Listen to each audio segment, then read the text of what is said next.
আল্লাহ তাআলা কুরআনুল কারীমের এই সূরা নাযিল করে বলতে চান, ও দুনিয়ার কাফেরদেরকে বলে দেন, ওগো আমার হাবিব আপনি দুনিয়ার কাফের মুশরিকদেরকে বলে দেন, তোমরা যার ইবাদত করো আমি তার ইবাদত করি না, আমি যার ইবাদত করি তার ইবাদত তোমরা করো না, সুতরাং আমি তোমাদের রবের ইবাদত করতে পারবো না।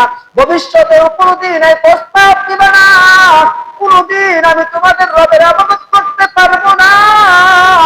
তখন আল্লাহ তাআলা আয়াত নাযিল করে দিয়েছেন, লাকুম দীনুকুম ওয়ালিয়া দীন, আসো তোমাদের ধর্ম তোমাদের জন্য, আমার দিন আমার জন্য, তোমাদের দিন তোমাদের জন্য। সুতরাং এখানের মধ্যে বোঝানো হয়েছে কাফেরদেরকে আঘাত করতে বলা হয় না, কাফেরদেরকে এইভাবে হিংসা করে তাদেরকে কষ্ট দেওয়ার কথা বলা হয় নাই, তাদেরকে নিরাপত্তা দিতে হবে। কিন্তু তাদের ধর্মের সাথে মিলিয়ে এই কথা বলা যাবে না যে ধর্ম যার যার, উৎসব সবার, এই কথা কোনোদিন কোন মুসলমানের জবান থেকে উচ্চারিত হতে পারে না। আর যে এই কথা উচ্চারিত করবে সে কোনোদিন মুসলমান দাবি করলে সে মুসলমান থাকবে না।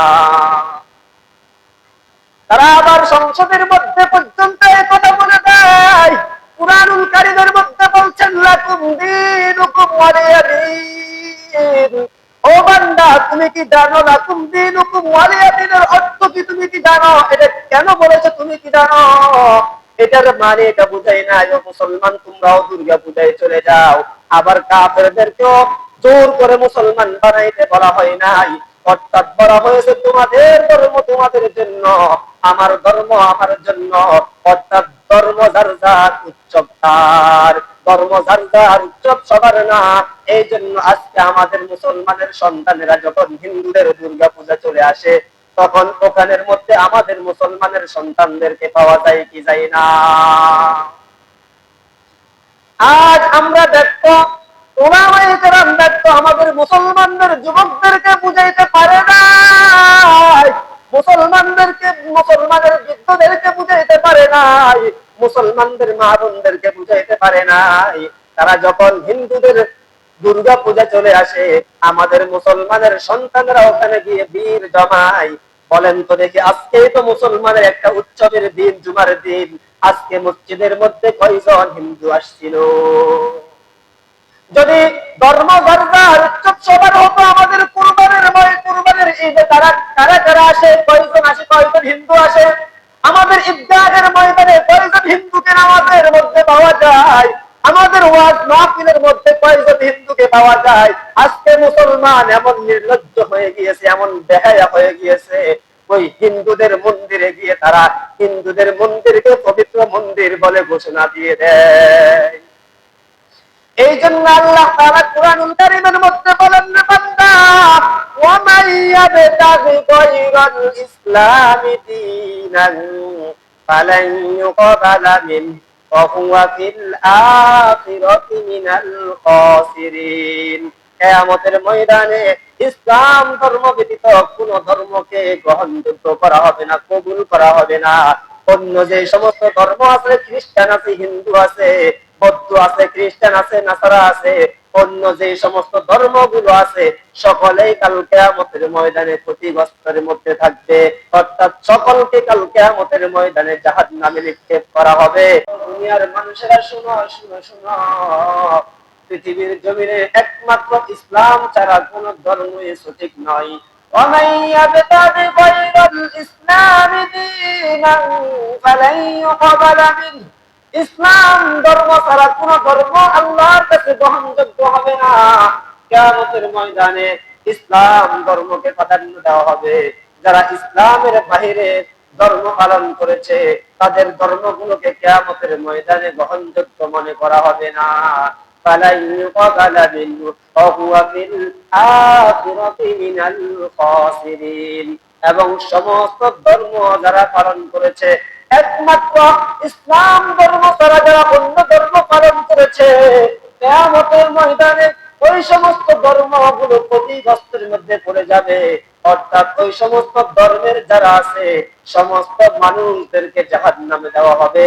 একমাত্র ইসলাম ধর্ম যারা গ্রহণ করেছেন, মুসলমান যারা দাবি করেছেন একমাত্র তাদেরকেই জান্নাতে প্রবেশ করানো হবে। আল্লাহ তাআলা এই আয়াতে কারিমার মধ্যে এই যমুনার কিছু মুনাফিকদেরকে জবাব দিতেছেন। এখন আমাদের সমাজে অনেক মুসলমান আছে, তারা মনে করে ধর্ম সবার উৎসব সবার।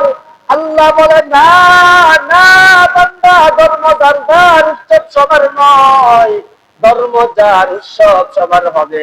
আজকে আমাদেরকে কোরআনুল কারীমের আয়াত দিয়ে ওয়াজ করা হয়, লাকুম দীনুকুম ওয়ালিয়া দীন। অনেকেই তো বলে আল্লাহ তাআলা কোরআনুল কারীমের মধ্যে বলেছেন লাকুম দীনুকুম ওয়ালিয়া দীন, তোমাদের দিন তোমাদের জন্য আর আমার দিন আমার জন্য। কিন্তু এই আয়াতে কারিমা আল্লাহ তাআলা কেন নাযিল করেছেন সে কথা বান্দা জানে না।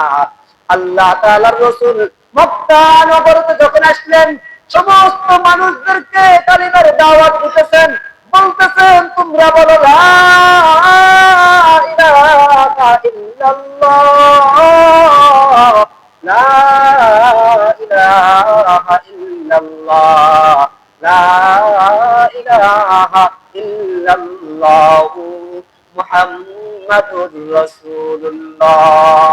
এই কালিমার দাওয়াত যখন মক্কা নগরের অলিতে গলিতে ঘুরে ঘুরে মুহাম্মদ সাল্লাল্লাহু আলাইহি ওয়াসাল্লাম দাওয়াত দিতেছেন, মক্কার কাফেররা এমন কোন কষ্ট নাই যে কষ্ট আমার নবীকে দেয় নাই, এমন কোন কষ্ট নাই যেটা আমার নবী সহ্য করে নাই। শেষ মুহূর্তে যখন কাফেররা দেখলো না না মুহাম্মদকে ফিরানো যাচ্ছে না, তখন তারা কৌশলী ভাবে মুহাম্মদকে বলতেছেন, ও মুহাম্মদ একটা কাজ করা যায়, আমরা সমঝোতার মধ্যে চলে আসি। কিসের মধ্যে আসি? আজ আমরা সমঝোতার মধ্যে আসবো, আমাদের মধ্যে তোমাদের মধ্যে কোনো ভেদাভেদ থাকবে না। আসো আমরা বসে একটা সমঝোতায় চলে আসি। কি সমঝোতা করা যায়? তখন তারা বলল, 1 বছর আমরা তোমার রবের ইবাদত করব, তুমি যেই রবের ইবাদত করো আমরা 1 বছর সেই রবের ইবাদত করব, অন্য বছর তুমি আমাদের সাথে আমাদের রবের ইবাদত করবা। এই কথা যখন বলল, মুহাম্মদ বললেন না, আমি যার ইবাদত করি তোমরা কোনদিন তার ইবাদত করো না, তোমরা ব্যতিক পথের মধ্যে আসো, আর তোমরা যার ইবাদত করো পশ্চিম কালেও আমি তার ইবাদত করতে পারবো না। আল্লাহ তাআলা কুরআনুল কারীমের মধ্যে সূরা নাযিল করে দিয়েছেন, কুল ইয়া আইয়ুহাল কাফিরুন লা আ'বুদু মা তা'বুদুন ওয়ালা আনতুম আবিদুনা মা আ'বুদু ওয়ালা আনা আবিদুম মা আ'বাদতুম ওয়ালা আনতুম আবিদুনা মা আ'বুদু লাকুম দীনুকুম ওয়ালিয়া দীন। অর্থাৎ আল্লাহ তাআলা কুরআনুল কারীমের এই সূরা নাযিল করে বলতে চান, ও দুনিয়ার কাফেরদেরকে বলে দেন, ও আমার হাবিব আপনি দুনিয়ার কাফের মুশরিকদেরকে বলে দেন, তোমরা যার ইবাদত করো আমি তার ইবাদত করি না, আমি যার ইবাদত করি তার ইবাদত তোমরা করো না, সুতরাং আমি তোমাদের রবের ইবাদত করতে পারবো না। ভবিষ্যতেও কোনদিন এই প্রস্তাব দিবে না, কোনদিন আমি তোমাদের রবের ইবাদত করতে পারবো না। তখন আল্লাহ তাআলা আয়াত নাযিল করে দিয়েছেন, লাকুম দীনুকুম ওয়ালিয়া দীন, আসো তোমাদের ধর্ম তোমাদের জন্য, আমার দিন আমার জন্য, তোমাদের দিন তোমাদের জন্য। সুতরাং এখানের মধ্যে বোঝানো হয়েছে কাফেরদেরকে আঘাত করতে বলা হয় না, কাফেরদেরকে এইভাবে হিংসা করে তাদেরকে কষ্ট দেওয়ার কথা বলা হয় নাই, তাদেরকে নিরাপত্তা দিতে হবে। কিন্তু তাদের ধর্মের সাথে মিলিয়ে এই কথা বলা যাবে না যে ধর্ম যার যার উৎসব সবার, এই কথা কোনদিন কোন মুসলমানের জবান থেকে উচ্চারিত হতে পারে না। আর যে এই কথা উচ্চারিত করবে সে কোনদিন মুসলমান দাবি করলে সে মুসলমান থাকবে না। তারা আবার সংসদের মধ্যে পর্যন্ত এই কথা বলে দেয়, কুরআনুল কারীমের মধ্যে বলছেন লাকুম দীনুকুম ওয়ালিয়া দীন। ও বান্দা তুমি কি জানো লাকুম দীনুকুম ওয়ালিয়া দীনের অর্থ কি? তুমি কি জানো? এটা কেন বলেছে তুমি কি জানো? এটার মানে এটা বুঝাই না মুসলমান তোমরাও দুর্গা পূজায় চলে যাও। আবার কাফেরদেরকেও জোর করে মুসলমান বানাইতে বলা হয় নাই, অর্থাৎ বলা হয়েছে তোমাদের ধর্ম তোমাদের জন্য, আমার ধর্ম আমার জন্য। অর্থাৎ ধর্ম যার যার, উৎসব তার, ধর্ম যার যার, উৎসব সবার না। এই জন্য আজকে আমাদের মুসলমানের সন্তানেরা যখন হিন্দুদের দুর্গা পূজা চলে আসে, তখন ওখানের মধ্যে আমাদের মুসলমানের সন্তানদেরকে পাওয়া যায় কি যায় না? আজ আমরা দেখো ওলামায়ে কেরাম দেখো আমাদের মুসলমানদের যুবকদেরকে বুঝাইতে পারে না, মুসলমানদেরকে মুসলমানের বৃদ্ধদেরকে বুঝাইতে পারে নাই, মুসলমানদের মা বোনদেরকে বুঝাইতে পারে নাই। তারা যখন হিন্দুদের দুর্গা পূজা চলে আসে, আমাদের মুসলমানের সন্তানরা ওখানে গিয়ে ভিড় জমায়। বলেন তো দেখি, আজকেই তো মুসলমানের একটা উৎসবের দিন, জুমার দিন, আজকে মসজিদের মধ্যে কয়জন হিন্দু আসছিল? যদি ধর্ম গর্দার উৎসব সবার হতো আমাদের কুরবানের ঈদে তারা কারা কারা আসে, কয়জন আসে, কয়জন হিন্দু আসে? আমাদের ঈদগাহের ময়দানে কয়জন হিন্দুকে নামাজের মধ্যে পাওয়া যায়? আমাদের ওয়াজ মাহফিলের মধ্যে কয়জন হিন্দুকে পাওয়া যায়? আজকে মুসলমান এমন নির্লজ্জ হয়ে গিয়েছে, এমন বেহায়া হয়ে গিয়েছে, ওই হিন্দুদের মন্দিরে গিয়ে তারা হিন্দুদের মন্দিরকে পবিত্র মন্দির বলে ঘোষণা দিয়ে দেয়। এই জন্য আল্লাহ তাআলা কুরআনুল কারীমের মধ্যে বলেন, না বান্দা, ওয়া মাইয়াবতাগি গায়রাল ইসলামি দীনান ফালান ইউকবালা মিন ওয়া হুয়া ফিল আখিরাতি মিনাল খাসিরিন। কিয়ামতের ময়দানে ইসলাম ধর্ম ব্যতীত কোন ধর্মকে গ্রহণযোগ্য করা হবে না, কবুল করা হবে না। অন্য যে সমস্ত ধর্ম আছে, খ্রিস্টান আছে, হিন্দু আছে, বৌদ্ধ আছে, খ্রিস্টান আছে, নাসারা আছে, অন্য যে সমস্ত ধর্মগুলো আছে, সকলেই কাল কিয়ামতের ময়দানে ক্ষতিগ্রস্তের মধ্যে থাকবে।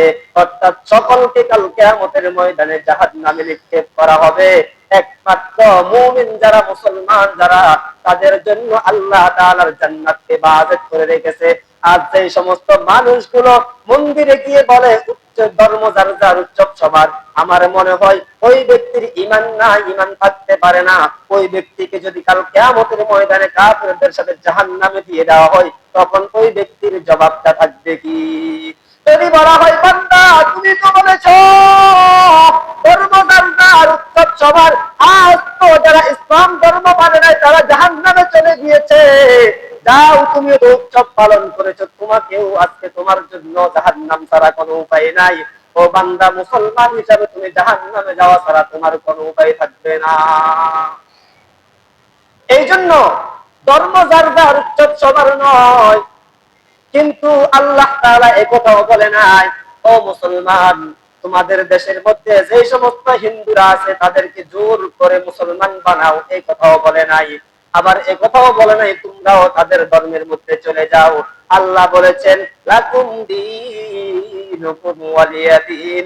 ও বান্দা, তোমাদের দিন তোমরা পালন করো, তাদের দিন তারা পালন করবে। একদিন তারা বুঝবে আসল ধর্ম কি ছিল। আল্লাহ তাআলা অন্য আয়াতের মধ্যে বলেন, ইন্নাদ-দীনা ইনদাল্লাহিল ইসলাম। নিশ্চয় একমাত্র ইসলামই হচ্ছে সত্যি ধর্ম, শান্তির ধর্ম, আল্লাহ তাআলার নিকটে গ্রহণযোগ্য ধর্ম। ইন্নাদ-দীনা ইনদাল্লাহিল ইসলাম। ইসলাম ছাড়া অন্য কোন ধর্ম আল্লাহর কাছে গ্রহণযোগ্য হবে না, আল্লাহর মনোনীত ধর্ম হতে পারে না। একমাত্র মুসলমান আল্লাহ তাআলার মনোনীত ধর্মের মধ্যে আছে।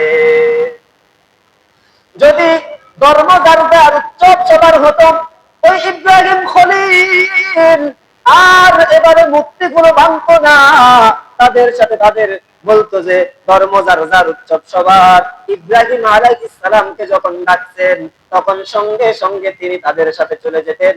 কিন্তু তিনি বলেছেন, না না, আমি তোমাদের ধর্মের সাথে, তোমাদের ধর্মের সেই মূর্তি পূজা আমি করতে পারবো না, আমি অসুস্থ। আসলে তিনি অসুস্থ ছিলেন না, শারীরিক ভাবে অসুস্থ ছিলেন না। তিনি কেন বলেছেন আমি অসুস্থ? আল্লাহর রাসূল বলেন, কোন দিনদার ব্যক্তি, কোন মুসলমান এইভাবে যখন দেখে তার ধর্মের মানুষগুলো, তার পুত্রের মানুষগুলো, তার বাপ চাচারা এইভাবে পথ রেখে ব্যাঠিক পথে চলতেছে, এভাবে ভ্রান্ত পথে চলতেছে, কোন মুসলমান আর সুস্থ থাকতে পারে না, সে মানসিক ভাবে অসুস্থ হয়ে পড়ে কি পড়ে না। আমি যদি দেখি আমার বাবার উপর কষ্ট আসতেছে, আমি যখন এখান থেকে দেখবো আমার বাবার কষ্ট, তখন সন্তান শান্তিতে থাকতে পারে না, সন্তান অসুস্থ হয়ে যায় কি যায় না। বাবাকে যখন হাসপাতালের মধ্যে রেখে আসে, সন্তান বাড়ি এসে ঘুমাইতে পারে না, পারে না। সন্তান মনে মনে ভাবে, আহারে আমার বাবাকে হাসপাতালে রেখে এসেছি, আমি 2 দিন ছিলাম, আমার শরীর এখন ক্লান্ত হয়ে গিয়েছে, বাড়িতে আসলাম একটু রেস্ট নিব, কিন্তু সন্তানের রেস্ট নেওয়া হয় না। সন্তানের মনটা বারবার শুধু হাসপাতালের দিকে ছুটে যায়। কারণ কি, হাসপাতালের মধ্যে সন্তানের বাবাকে অসুস্থ অবস্থায় রেখে আসছে, এই জন্য ওই সন্তানের কাছে ভালো লাগে না। ঠিক তেমনি ভাবে ওলামায়ে কেরাম যখন দেখেন, নবীগণ যখন দেখতেন তার উম্মতেরা জাহান্নামের দিকে চলে যাচ্ছে, আল্লাহর ভয়াবহ আযাবের দিকে চলে যাচ্ছে, কোন নবী আর সুস্থ থাকতে পারে না, কোন ইমানদার সুস্থ থাকতে পারে না, হক্কানি কোন ওলামায়ে কেরাম আর সুস্থ থাকতে পারে না, তখন চিৎকার করে করে মানুষদেরকে বুঝাইতে থাকে, চিৎকার করে করে মানুষদেরকে বলতে থাকে।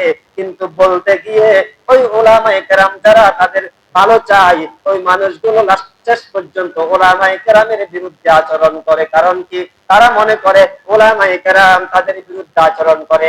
না না, ওলামায়ে কেরাম আপনাদের বিরুদ্ধে কেন যাবে? ওলামায়ে কেরাম শুধু আপনাদেরকে কোরআনের কথাটা বলে দিচ্ছে। কারণ কি, ওলামায়ে কেরামকে দায়িত্ব দেওয়া হয়েছে, ইন্নাল উলামা ওয়ারাসাতুল আম্বিয়া। আল্লাহর রাসূল বলেন, আমার হক্কানি ওলামায়ে কেরাম যারা আছে তারাই আমার ওয়ারিস।